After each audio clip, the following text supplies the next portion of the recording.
حسب معمول وسعت اللہ خان کا ریڈیو کالم بات سے بات کا۔ کم و بیش ہر محلے میں 12-14 برس تک کا ایک کیریکٹر پایا جاتا ہے جس کے والدین عموماً نہایت غریب ہوتے ہیں۔ اس کیریکٹر کا سرپرست پورا محلہ ہوتا ہے۔ کسی کا سودا سلف لا دیا، کسی کے پاؤں دبا دیے، گاڑی دھو دی، فرش کی صفائی کر دی، کسی کے بچے کو کھلا پلا دیا، گود میں لے کے گھما دیا۔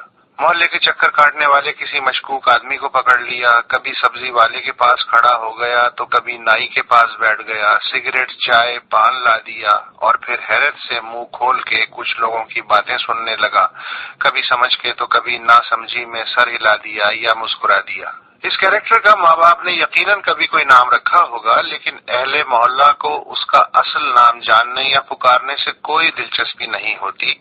اس کا خود بخود کوئی جنرک سا نام پڑ جاتا ہے اور پھر یہی شناخت بن کے چپک جاتا ہے۔ کہیں بخشو، کہیں بھولا، کہیں چھوکرا تو کہیں جیدا، غرض کوئی بھی نام دے دیا جاتا ہے۔ کوئی کھانا کھلا دیتا ہے، کوئی عید تہوار شادی غمی پہ ایک آدھ نیا یا پرانا جوڑا جوتا دے دیتا ہے۔ کسی موالی نے کبھی چرس پلا دی تو کسی نے جوئے کی نال تھما دی۔ کسی کام کسی بات سے انکار نہیں، سب کی آنکھوں کا تارا یہ بخشو، بھولا، چھوکرا، جیدا۔ مجھے اپنا یہ ملک بھی بخشو لگنے لگا ہے جو سب کے کام آوے ہے، بھلے دوسرے اس کے کام آویں نہ آویں۔ یار بخشو کوریا میں لڑائی ہو رہی ہے، اپنے کچھ فوجی لے آ۔ اچھا صاحب۔ بخشو ذرا روس کی جاسوسی کرنی ہے، ایک ہوائی اڈا تو دے۔ کوئی سا بھی لے لو صاحب۔ اوے بخشو یہ چٹھی لے اور بھاگ کے چین والوں کو دے آ۔ ابھی گیا صاحب۔ ابے صرف چٹھی دے آیا، جواب تیرا باپ لائے گا۔ ابھی پھر سے جاتا ہوں صاحب۔ بخشو فلسطینیوں کی پھینٹی لگانی ہے، ذرا کچھ 2-4 تگڑے لوگ تو اردن بھیج۔ ابھی بھیجتا ہوں صاحب۔ ابے بخشو دبئی میں جلدی سے کچھ مزدور تو بھجوا، کچھ سڑکیں، عمارتیں، ایئرپورٹ اور محلات بنانے ہیں۔ جی صاحب ابھی پکڑ کے لایا، اور یہ لے اپنا خرچہ پانی۔ مہربانی صاحب۔ بخشو بھائی ذرا 2 ڈویژن تو دمام روانہ کر دے، سارا کرایہ تنخواہ میرے ذمے، اور یہ پکڑ ایڈوانس۔ اس کی کیا ضرورت تھی صاحب، بخشو تو آپ کا ہمیشہ سے خادم ہے۔ ابے رکھ لینا، اور ضرورت ہو تو مانگ لینا۔ اب بھاگ کے 2 ڈویژن لے آ، شاباش میرا بچہ۔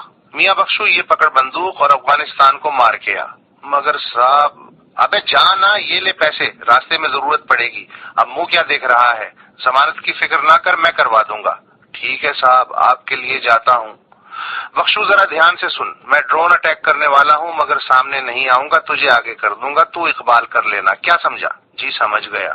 لے یہ چابی، اور وہ جو میرا منشی ہے نا بالا، اس کی موٹر سائیکل اپنے پاس رکھ لے، بالے کو نہیں دلوا دوں گا۔ مگر صاحب مجھے تو موٹر سائیکل چلانی ہی نہیں آتی۔ ابے میں سکھانے کے لیے بالے کی ڈیوٹی لگا دوں گا، جا میرا بچہ، شاباش، اور بھولنا نہیں وہ اٹیک والی بات۔ بالکل صاحب، آپ بے فکر ہو جائیں۔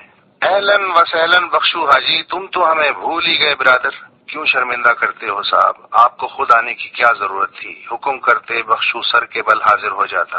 بس حاجی ایک تو بہت دن سے تم سے ملے نہیں تھے، دوسرے تمہیں ذرا ایک تکلیف دینی تھی۔ کچھ لڑکے شام بھجوانے کے لیے ٹرینڈ کرنے ہیں، سب نے کہا اپنے حاجی بخشو سے بہتر کون ٹریننگ دے گا۔ بے فکر ہو جاؤ صاحب، سمجھ لو ٹرینڈ ہو گئے۔ اور ہاں وہ بحرین والے کہہ رہے تھے کہ آپ ہماری طرف سے بخشو حاجی کا شکریہ ادا کر دینا، جس کے بندوں نے بحرین کے شرپسندوں کی طبیعت صاف کر کے رکھ دی۔ بس صاحب بخشو کو آپ جیسوں کی دعا کے سوا اور کیا چاہیے۔ مگر صاحب میرا بھی ایک کام بہت دن سے پھنسا ہوا ہے، کسی طرح دہشت گردی سے اب بخشو غریب کی جان تو چھڑوا دو، دعائیں دوں گا۔ ارے چھڑوا دیں گے جان بھی، تجھے تو ہر وقت اپنی ہی پڑی رہتی ہے حاجی، پہلے یہ لڑکے تو ٹرین کر۔ ٹھیک ہے صاحب، جیسے آپ کہیں۔ اور سن ذرا جلدی کر، تجھے تلور کے شکار پہ ہاکا بھی لگانا ہے۔ اچھا صاحب، یہ بھی ہو جائے گا۔ بخشو کو اور کوئی حکم صاحب؟